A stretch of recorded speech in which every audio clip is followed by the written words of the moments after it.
Hello again. We are introducing the letter C today.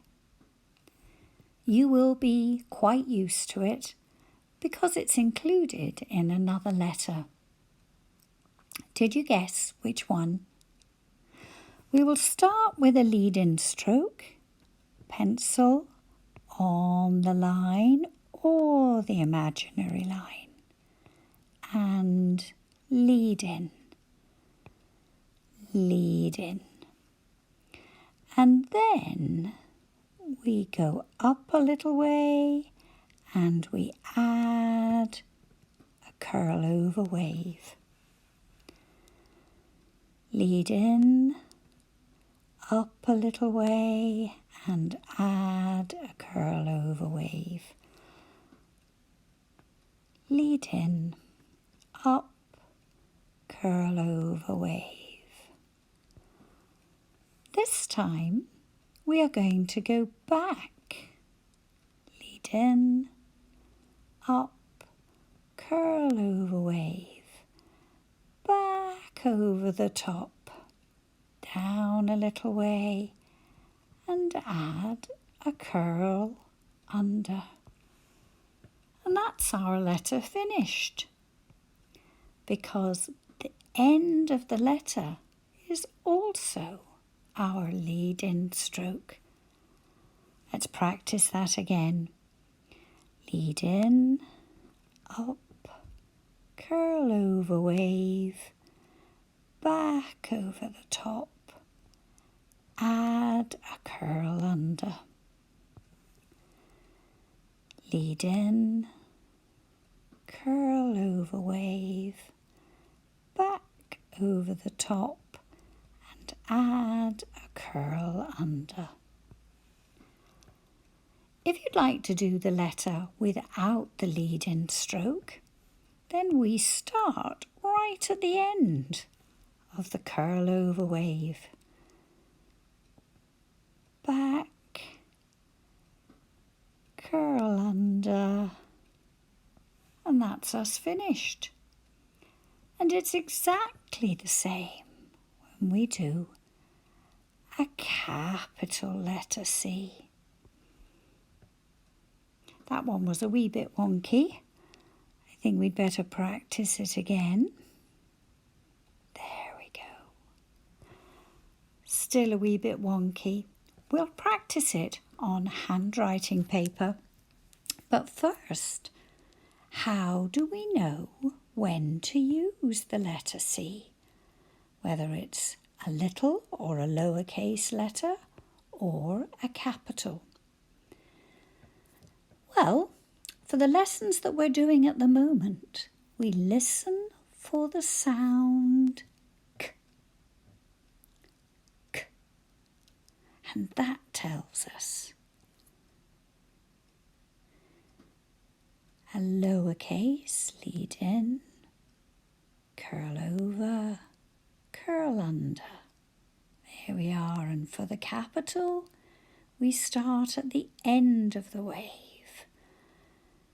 Back, add a curl under. There we are.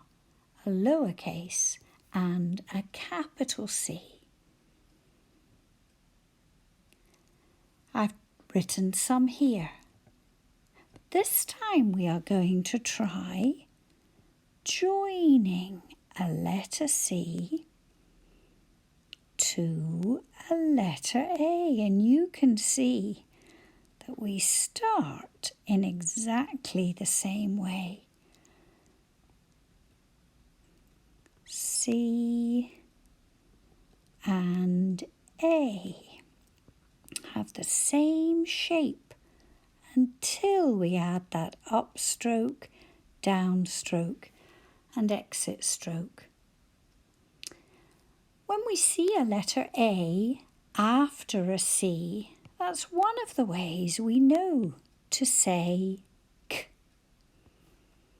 And it's exactly the same if we see a letter C before a letter O, and this letter starts in the same way too. if the letter C is before the letter O, then we know to say K. And both of those letters, both of those vowel letters, start in exactly the same way as the letter C. K. That's the sound we listen for the lessons that we're doing at the moment. But if the letter C comes before the letter I, then the sound that we say would be S. We're not going to do this at the moment, but take a look at these signs. City centre. There's Glasgow here. City centre. And here, Buchanan Street sign, city centre. And we can see from here that we would also say S if our letter C was followed by an E. And it's the same as if it's followed by a Y as well. Now, all of that will be covered later on. This is included here just to answer any of those "but what about?" questions, because when we're in Glasgow, you will quite often see city centre. That's just here to answer that question. For the lesson that we are going to be doing, we will be using C followed by the letter A, where we know to say K when we see it, and C followed by the letter O, where we know to say K when we see it. Thank you for joining me.